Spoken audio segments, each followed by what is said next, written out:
Vous arrivez dans quel état d'esprit? Quel est votre regard sur tout ça? Je suis inquiet du fait que le déficit augmente au-delà des 3%, alors que de 2017 à 2019, le gouvernement avait réussi à placer le déficit sous les 3%. Incroyable. On est en pleine commission d'enquête sur les dérapages budgétaires qui ont fait exploser le déficit français. Antoine Armand, ministre de l'économie pendant seulement 74 jours sous Barnier, est auditionné. Devant les députés, il lâche une bombe. La France est championne d'Europe des dépenses et des impôts publics. Et la dépense est devenue un vrai bateau ivre depuis 30 ans. Pourquoi les prévisions sont passées de 4,4% à 6,1% de déficit? Qui est responsable des milliards envolés? Il assume tout, ou presque. Les questions des rapporteurs vont le mettre face à ses propres contradictions. Vous allez halluciner. Regardez cet extrait brut sans filtre. J'ai plusieurs questions à vous poser, monsieur le ministre.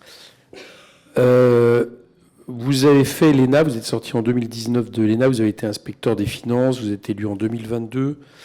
On peut donc supposer que vous avez, en tant que député à ce moment-là, un appétit pour les questions financières, économiques, et c'est sûrement d'ailleurs ce qui explique que vous soyez président de la Commission des affaires économiques à partir du 20 juillet. Bon.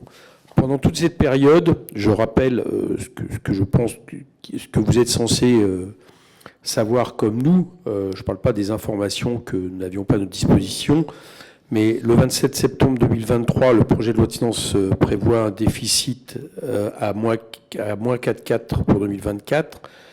Le 31 octobre, le 19 décembre, l'engagement de la responsabilité du gouvernement en application de l'article 49 prévoit toujours le même déficit, 4,4 en 2024.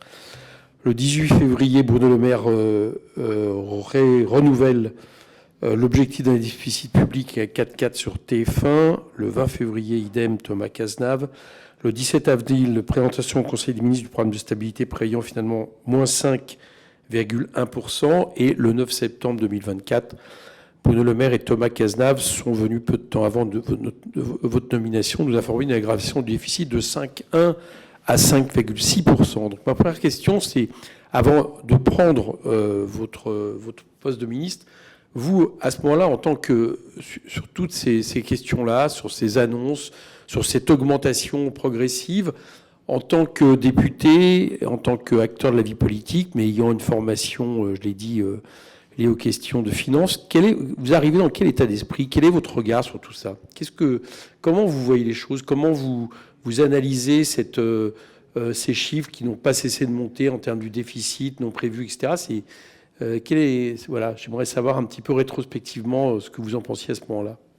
Comme je pense tous les parlementaires soucieux de la souveraineté financière de la France, je suis inquiet du fait que le déficit augmente au-delà des 3%, alors que de 2017 à 2019, le gouvernement avait réussi à placer le déficit sous les 3%. Et je constate du point de vue, ça c'est pour le point de vue financier, je constate du point de vue économique, comme beaucoup de parlementaires et d'économistes d'ailleurs qui nous alimentent tous et toutes sur la question, qu'il y a évidemment un effet post-Covid de perturbation majeure.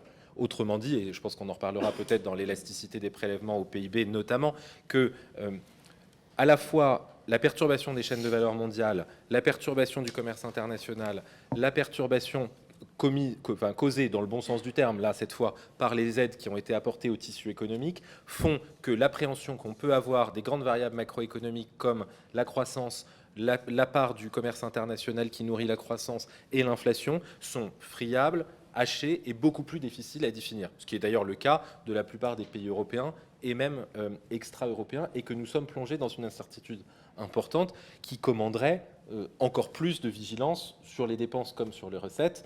Et je constate aussi que nous avons collectivement, et j'incrimine personne, mais puisque vous m'avez permis de le faire avec l'idée de l'appréhension, qui est une idée plus générale, que parce qu'à la crise du Covid a succédé une crise inflationniste, nous n'arrivons pas à sortir de dispositifs qui sont coûteux pour les finances publiques et dont l'effet pérenne pour l'économie réelle ou pour la redistribution n'est pas extrêmement important.